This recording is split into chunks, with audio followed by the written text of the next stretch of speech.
Olá, sétimo ano, bom dia. Vamos dar início a mais uma aula. Espero que todos estejam aí bem. Nessa aula eu vou fazer a correção do exercício da aula anterior e também falar um pouco mais sobre população brasileira, dando destaque aí à população economicamente ativa e população economicamente inativa. Ou seja, vamos saber essa diferença daqui a pouquinho. E também, nessa aula, vamos falar um pouquinho a respeito das riquezas no Brasil, em termos de população, e as desigualdades presentes no território brasileiro, dividido pela população presente aqui no Brasil. Vamos lá. Na página, fazer essa atividadezinha aí, vamos lá, fazer a correção com vocês, na página 43. Tem um mapa do Brasil, e esse mapa do Brasil, vocês podem perceber de uma maneira clara que tem áreas com uma cor mais escura e áreas com uma cor mais clara. Então, a região com as áreas mais escuras são justamente as áreas com maior concentração populacional.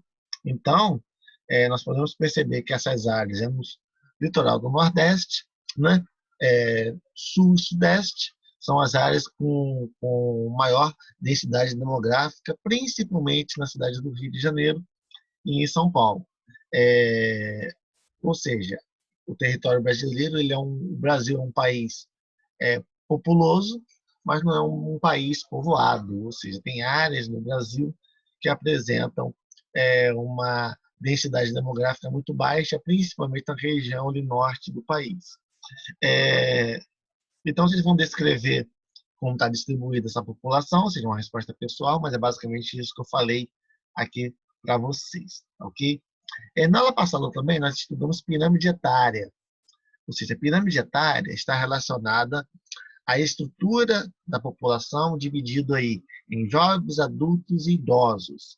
A base são os jovens, o corpo da pirâmide são os adultos e o topo da pirâmide são os idosos. Então, nesse quesito, nós podemos perceber a estrutura populacional de um determinado país. Então, nós temos uma pirâmide etária da Argentina e uma pirâmide etária do Japão, ambas de 2015. Vocês podem perceber a diferença entre elas, ok? Então, vem perguntando na letra A, qual é o país com maior quantidade de pessoas acima de 60 anos? Então, vocês podem perceber claramente que Japão tem aí uma população mais envelhecida, ou seja, pessoas acima de 60 anos. E a Argentina é o país que apresenta mais jovens, ou seja, a base da pirâmide é mais larga. Além disso, a menor expectativa de vida é a Argentina, ou seja, na Argentina os idosos acabam vivendo menos, e também me perguntando em relação à quantidade de homens e de mulheres. Na Argentina há um pouco mais de homens e no Japão há um pouco mais mulheres. Então, essa é a diferença em relação a essas pirâmides etárias. Bom, vamos lá. Temos também o seguinte, de acordo com a manchete, de acordo com o que você estudou, quais são os principais fatores que explicam o processo descrito na manchete ao lado? Então, diz assim, ó, em 10 anos, diminui o número de crianças e aumenta o número de idosos no Brasil. Então, justamente aquele fator relacionado à baixa taxa de natalidade, as mulheres estão tendo menos filhos, a estrutura familiar está sendo modificada, então nós temos aí a questão dos custos relacionados à alimentação, transporte, lazer, e também a inserção da mulher no mercado de trabalho, ou seja, a mulher quer ser independente, quer ter o seu dinheiro, então estamos tendo aí menos mulheres donas de casa, ou seja, as mulheres estão sendo mais voltadas para as atividades profissionais. Eu comentei com vocês também que eu vou falar sobre população economicamente ativa, ok? Essa população economicamente ativa está relacionada a trabalhadores, ou seja, são as pessoas que trabalham dentro de um país, então é denominado PEA, ou seja, são aquelas pessoas que têm carteira assinada, que contribuem para a Previdência Social, basicamente são os adultos, ou seja, as pessoas que estão trabalhando no dia a dia. Então, eles são denominados população economicamente ativa. Além disso, nós temos a população economicamente ativa, ok? Essa população não economicamente ativa, ou a população economicamente inativa, já são aquelas pessoas que não trabalham, né? De carteira assinada, são aquelas pessoas que são donas de casa, são os estudantes, são os aposentados, são os desempregados, então os trabalhadores informais. Então essas pessoas já são pessoas que não trabalham e não contribuem para a economia do país. Então essa é a diferença aí de população economicamente ativa e população não economicamente ativa, tá ok? Também falando um pouquinho mais sobre isso aí logo abaixo, voltado principalmente da inserção ou não de pessoas no mercado de trabalho, ok?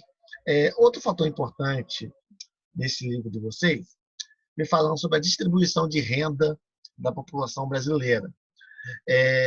Ou seja, essa população brasileira, ela é uma população muito desigual, ok? Então, a riqueza acaba sendo concentrada na mão de poucas pessoas e a maioria da população acaba tendo menos riqueza. Então, as pessoas mais pobres acabam partindo até para outras atividades, trabalho infantil. Você tem ali também a questão do trabalho informal, porque a pobreza é muito grande, né? Então, isso acaba gerando um reflexo em toda a sociedade, em termos de condições sociais, moradia e assim por diante. Então, hoje, a riqueza do país é concentrada na mão de poucas pessoas. Hoje, nós temos menos pessoas, cada vez mais menos pessoas recebendo essas riquezas. Então, é uma sociedade que tem ali poucas pessoas recebendo muito e muitas pessoas recebendo pouco ou quase nada. E também isso acaba refletindo na desigualdade no nosso país. E essa desigualdade remete também à questão da moradia, moradias precárias, níveis de educação, nem todo mundo consegue fazer uma faculdade, ter um ensino adequado. Isso acaba refletindo na questão da saúde, ou seja, as pessoas mais ricas acabam tendo condição de pagar em um plano de saúde, outras não.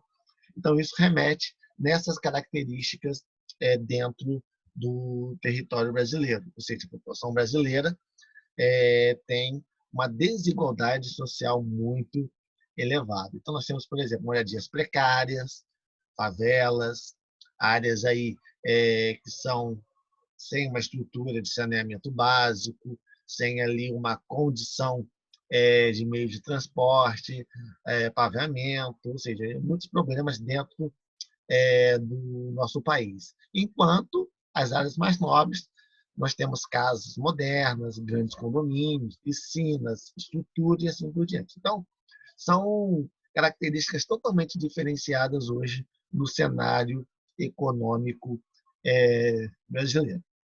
Aí tem uma atividadezinha que vocês vão fazer em casa para mim, tá ok? Falar um pouquinho sobre a questão da migração, falar um pouquinho da PEA e falar também da questão da desigualdade que está sendo mostrada aí na imagem de vocês, tá ok?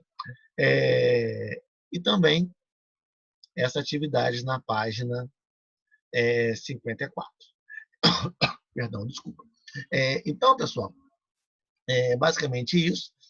A população brasileira é muito diversificada, a população brasileira apresenta muitos problemas, a população brasileira economicamente é diferente, ou seja, a estrutura da população é diferente, as condições de vida é diferente. Dê uma olhadinha no que está acontecendo aí com essa crise do coronavírus. A quantidade de pessoas indo para as filas dos bancos sacar o dinheiro para eles se alimentarem, para eles terem uma condição para poder sobreviver. Ou seja, a população é pobre, a população é carente, então necessita realmente de uma ajuda, necessita realmente de um apoio governamental para poder sobreviver, enquanto uma minoria é rica, uma minoria recebe e acumula toda essa riqueza, estão aí morando em condomínios riquíssimos, uma condição de vida riquíssima, e isso acaba refletindo nessa desigualdade no nosso Brasil. E também o outro problema é a questão do trabalho infantil, né, que hoje em dia acaba sendo um fator, muitas vezes por falta de opção e essas pessoas acabam tendo que trabalhar para poder ajudar as famílias que elas fazem parte e ter uma renda melhor para a sociedade ali que elas vivem. Ok, sétimo ano, até a nossa próxima aula. Estarei disponível durante o plantão. Qualquer dúvida, é só me chamar que eu estarei disponível para ajudar vocês. Um grande abraço, sétimo ano, até a próxima aula.